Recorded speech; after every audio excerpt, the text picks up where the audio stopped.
Bonjour François Asselineau. Bonjour.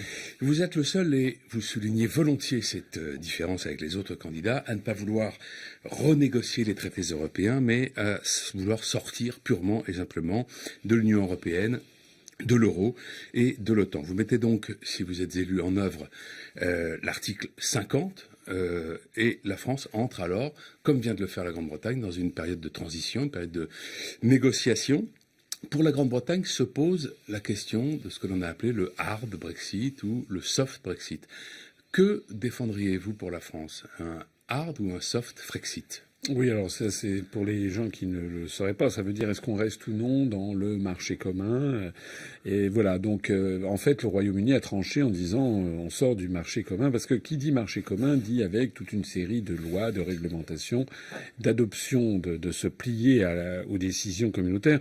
En fait c'est un peu absurde de sortir de l'Union européenne et de rester dans le marché commun, parce que ça veut dire qu'on subit à ce moment-là des règles et des normes qui sont imposées par un groupe auquel on ne participe pas. Donc moi, je proposerais la sortie, j'ai bien dit, de l'Union européenne, ça veut dire y compris du traité de Rome. C'est bien de ça qu'il s'agit. Notamment, par exemple, vous savez, la fameuse directive Bolkestein sur les services découlait directement des traités, de l'application du traité de Rome. Voilà. Comment fonctionneraient nos rapports commerciaux avec nos anciens pays partenaires de l'Union européenne, en tant qu'anciens membres de l'Union européenne? Qu'est-ce que deviendraient nos relations commerciales avec les autres? Exactement la même chose que, je sais pas moi, le Japon avec la France ou avec l'Allemagne. Voilà, c'est-à-dire que on va pas s'arrêter de vendre ni d'acheter. On subira au pire le tarif extérieur commun de l'Union européenne, c'est-à-dire dont le tarif moyen est de 3%. Donc c'est vraiment des choses. Vous savez que l'Union européenne est une passoire. Il y a certains pics tarifaires sur certaines spécialités douanières, mais enfin, il faut arrêter de croire. Il y a des gens qui pensent qu'à partir du moment où on serait sorti de l'Union européenne, d'un seul coup, on se refermerait, on se couperait du reste du monde, on n'importerait plus, on n'exporterait plus. Mais c'est délirant. Regardez ce qui se passe avec les pays que je viens de citer. L'ensemble des pays du monde commercent avec les pays de l'Union européenne. C'est pareil aussi. Il y a des gens qui m'ont dit, oui, mais regardez, moi je suis un travailleur français travaillant au Luxembourg. Alors s'il y a le Frexit, ça va être l'horreur, etc. Mais j'ai dit, attendez, j'ai regardé les statistiques au Luxembourg, des quantités de travailleurs étrangers, à commencer par des Chinois, des Moldaves, des Russes, des gens qui ne sont pas dans l'Union européenne et qui travaillent au Luxembourg. Il faut arrêter de voir ça d'une façon fantasmatique. En fait, la sortie de l'Union européenne permettra à la France, et aux Français surtout, de récupérer leur souveraineté, c'est-à-dire leur droit de choisir leur politique. Et de récupérer de l'argent aussi, puisque vous dites que ça permettrait à la France de faire 34 milliards d'euros d'économies par an. Le différentiel aujourd'hui entre ce que verse la France à l'Union européenne et ce qu'elle reçoit est de 9 milliards en défaveur de la France. Voilà. Mais vous dites que ça rapporterait 34 milliards d'euros par an. Alors, cette différence-là, qui est donc de 25 milliards, elle vient d'où? Alors, vous avez raison. On donne chaque année 23 milliards, on reçoit 14. Et dans les 14, il y a par exemple l'aide aux agriculteurs, la politique agricole commune, l'aide aux collectivités, le FEDER. Ce qui me permet d'ailleurs d'expliquer aux agriculteurs que si nous sortons de l'Union européenne, ils auront toujours les mêmes subventions. Sauf que plutôt qu'elles transitent par Bruxelles et qu'elles reviennent avec le drapeau bleu et l'étoile d'or, ils le recevront directement beaucoup plus rapidement, souvent avec le drapeau bleu, blanc, rouge. Il y a ça c'est du cash. Il y a 5,5 milliards à peu près, disons 5 milliards d'euros, qui correspondent à des cofinancements ou à des condamnations pécuniaires que la France a et dont nous sortirons. Par exemple, et dont la France s'acquitte? Oui, condamnations pécuniaires? Oui, c'est quelques centaines de millions d'euros qui sont budgétés par an. Les cofinancements, par exemple, ça veut dire, on nous dit, mettez au pot pour avoir, par exemple, le Lyon-Turin, la liaison Lyon-Turin, que d'ailleurs tous les ministères français, que ce soit les finances, l'équipement, etc., et les banques, tout le monde pousse des cris d'orfraie en estimant que ce projet n'est pas viable, mais c'est l'Union européenne qui en a ainsi décidé. Alors ça aussi, c'est du cash. La dernière chose, c'est une hypothèse. Il y a actuellement entre 60 et 80 milliards d'euros par an de fraude et d'évasion fiscale, notamment par des grandes entreprises, et qui sont très largement favorisés par un article 63 du traité sur le fonctionnement de l'Union européenne qui interdit toute restriction au mouvement de capitaux. Ça permet à des très grands groupes industriels ou de services, notamment par des jeux d'écriture, de faire apparaître des bénéfices, mettons au Luxembourg où il n'y a quasiment pas d'impôt sur les sociétés, c'est le fameux scandale LuxLeaks, et de faire apparaître quasiment des déficits ou pas de bénéfices en France et donc de ne pas payer d'impôts. Ça s'appelle de l'optimisation fiscale. Et vous en récupérez quelle part, j'ai prévu d'en récupérer 20 milliards sur 80, c'est-à-dire un quart. Vous voyez, je suis assez modeste. Donc ça fait des sommes très considérables et qui sont récupérées sans que les Français en pâtissent. Ça, c'est très important à le comprendre.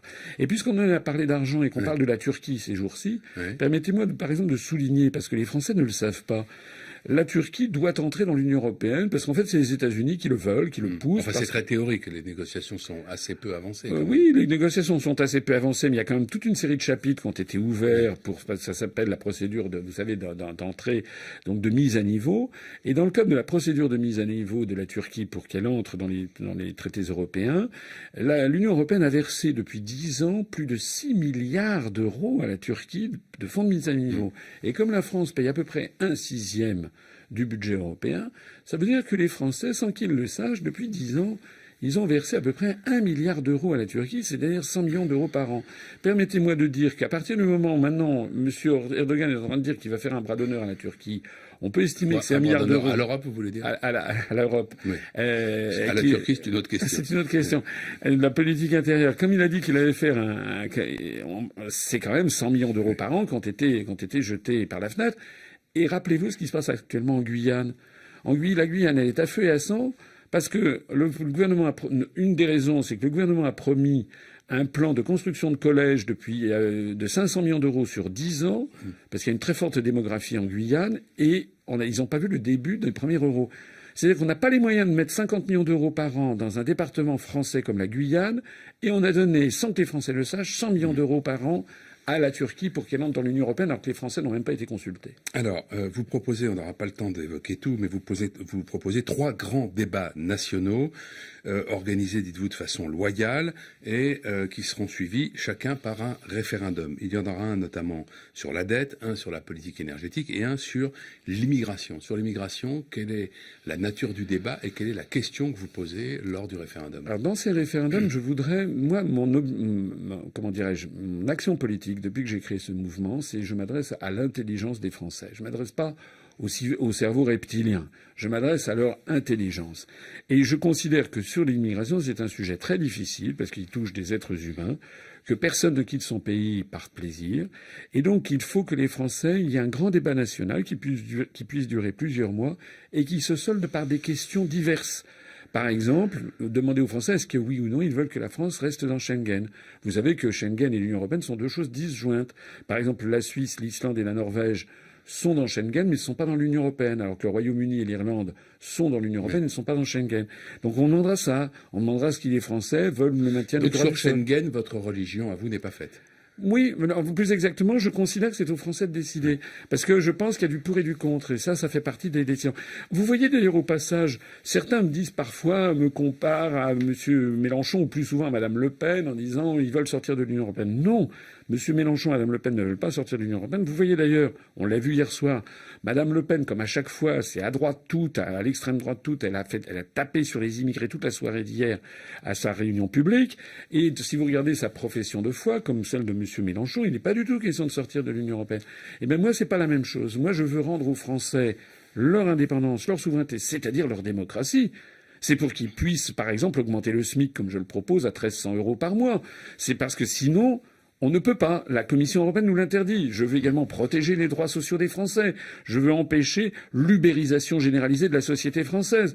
Eh bien, tout ça est interdit par les directives venant de la Commission européenne. C'est ça que je veux. La question de l'immigration est un sujet délicat, difficile, mais qui est disjoint.